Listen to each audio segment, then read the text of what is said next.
What's up, guys? I just wanted to make a quick video about something that I think is pretty important, and it has to do with risk management. So let's just go to option strat real quick. This is where I keep track of all my trades. These are all the trades I currently have open. This says prototype, but I have this open. Usually I'll put prototype on spreads and look into the future to see if I want to open it. And all of these spreads I have open, usually I'll have a couple simulation trades open, option strat, just to see how things work out and get a feel for things before I really dive deep into it. But all these spreads I have open, and I want you to take a look at all of these spreads. You know, Iron Condor on AMD, diagonal counter, Chewy, Iron Condor, Dell, GME. You know, the normal bullshit. Um, we'll get into these later, but and then this is in my Roth, so I'm not really counting this. I'm actually going to take this off tomorrow, or I mean on next time market opens. It's the weekend right now, and I don't really trade spreads in my Roth. That's more of just like my long portfolio. I know a lot of people do trade spreads in their Roth. Me personally, I just think that it's more for just my stocks. But and then I have a bull put spread on Nvidia, Iron Condor on Tesla, and a bull put spread on Taiwan Semiconductors. And if you notice, the reason why this is an extremely risky portfolio in my spread portfolio, right? The reason why it's risky is because there's not really any diversification in the sectors. Pretty much everything is in the tech sector. So there's really no diversification in sectors. All these stocks, you know, they're pretty heavily correlated, if that makes any sense. And you don't want to be extremely correlated with all your positions because you know, you got to diversify in product, you have to diversify in strategy, you have to diversify in expiration. There's ways to diversify that'll keep you from getting smacked really hard, because those days do come. And the reason why I'm kind of getting like, what's the word? I'm getting ballsy, you know. I'm feeling like I'm invincible, right? Because because of GameStop, right? GameStop, which I'm pretty much done trading GameStop. I've sold most of these off already, and I have 3 lots left, which are extremely close to expiration. They expire next Friday. I'll just go over this real quick. But yeah, I've already closed out most of these. I only have 3 left, and these three I'm just gonna hold till expiration. I'm just gonna YOLO it. I don't even care. Um, if it's lands right here perfectly on the spot at 24.98, then I make $792. But after I close this out and my other spreads on GameStop, I'm pretty much done trading GameStop. Um, This is a calendar call spread I have on GameStop. I was actually going to open more of these, but then I was like, screw it, I'd rather put my capital somewhere else. Um, don't really know what I'm going to do with this. I'm probably just going to close it out when I close out the other calendar spread, because I already made my money on GameStop, you know, and I need more volatility to kick in. And GameStop had such great opportunities when Roaring Kitty came out, because market makers were pricing these options way off balanced and just completely inaccurate. It was like I I don't know for sure what the implied volatilities were, but it was basically saying like GameStop's gonna make like go up or down 100 or 200% each day. It was like, okay, that's the likelihood of that happening is really low. So when market makers are saying that implied volatility is really high, that means all the options are really expensive, because implied volatility affects the pricing of options.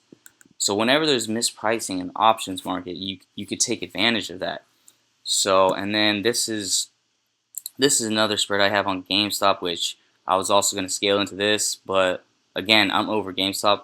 But I was pretty happy about like the this credit spread. I wish I would have put a little bit more because it was really good risk reward, really good. Yeah, I got a really good deal on this credit spread. So I wish I would have put a little bit more into that. But all in all, I'm over GameStop, and I'm just done with it. But oh, and this is my little baby right here. This Iron Condor on Dell. I also kind of fucked up on this. I made the call side way too far out, and I didn't really collect that much credit for it, which it is what it is. I should have made it a little bit closer in, but I'm bullish on Dell, and Dell right now is kind of trading in like a nice channel, so I'm just hoping it chills in this channel. But overall, I'm bullish on Dell, and let's go back. So yeah, with all the money I made on GameStop, I was like kind of just YOLOing a lot of spreads, and the plan for me to do is to hop back on futures, and this is what I have open on futures. This one isn't actually open. I'm planning to open this on Monday. Uh, the only reason why it says it's down $61 is because, you know, sometimes option strat doesn't price things correctly, and you know, when market opens, market closes, implied volatility is all over the place sometimes. So yeah, this I don't actually have open. I'm planning on opening it on Monday. This I do have open. This was kind of like a test run, and this is what I'm gonna transfer over to. Not my whole portfolio, but at least a good 50%. And these are kind of like ratio spreads with, you know, an extra one. Ratio spread would be like 2 and then 1. So this is kind of like a vertical spread and selling 2 puts way out of the money, right? And so yeah, this is what I'm going to switch over to on MES, and I'm just going to open a new one every other day.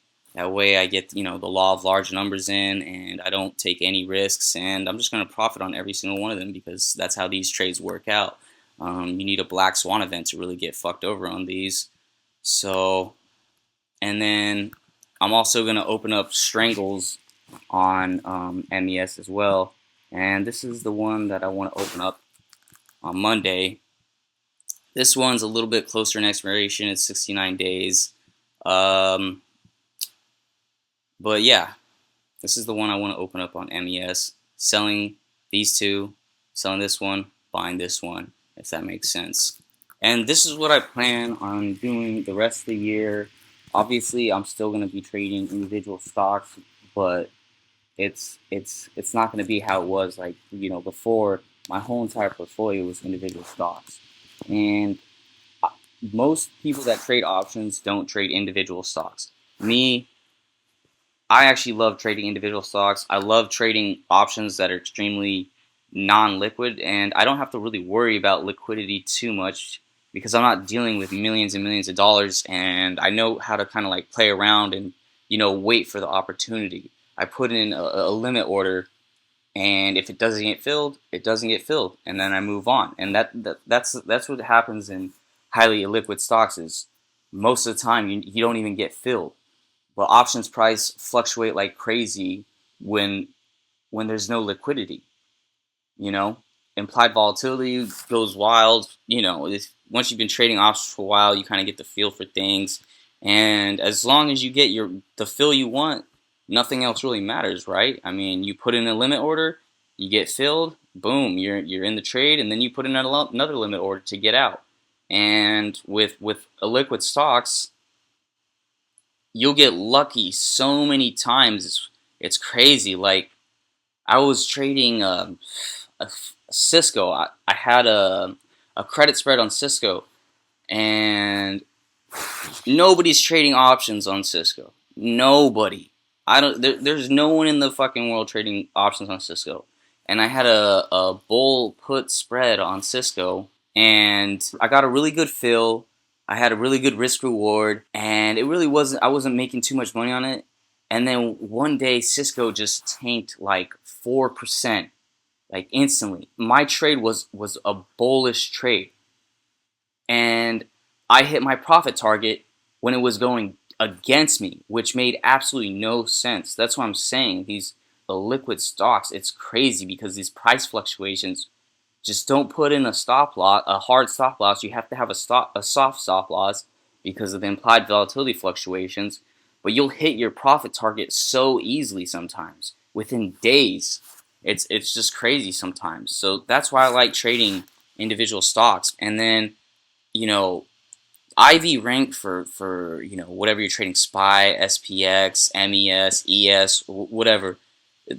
The implied volatility is just always so low. It's just a drag to, I guess when implied volatility is really low, you could always do calendar spreads and diagonal spreads. But even then, like when I went to GameStop, like the prices were crazy. Where like my max loss would be like $300 and my max profit would be like 1,500. You're never gonna get those kind of lopsided risk rewards on indexes or whatever the broader market. Never. You're never gonna see that. So that's all I'm saying. And yeah, the reason why I'm okay with switching over this, and all I'm really looking to do is make an extra 20% for the rest of the year. I already pretty much hit my profit target for the year. This is for my spread portfolio, right? So this is from January 1st. I'm up 58.38%. So, and I don't really care about showing like this. I know it's not a lot of money.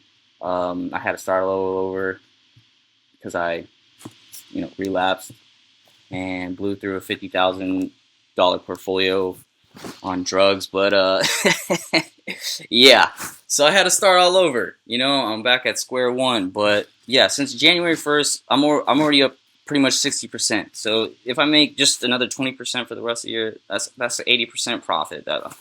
I mean, I'm beating 99% of day traders. I'm beating all these hedge funds.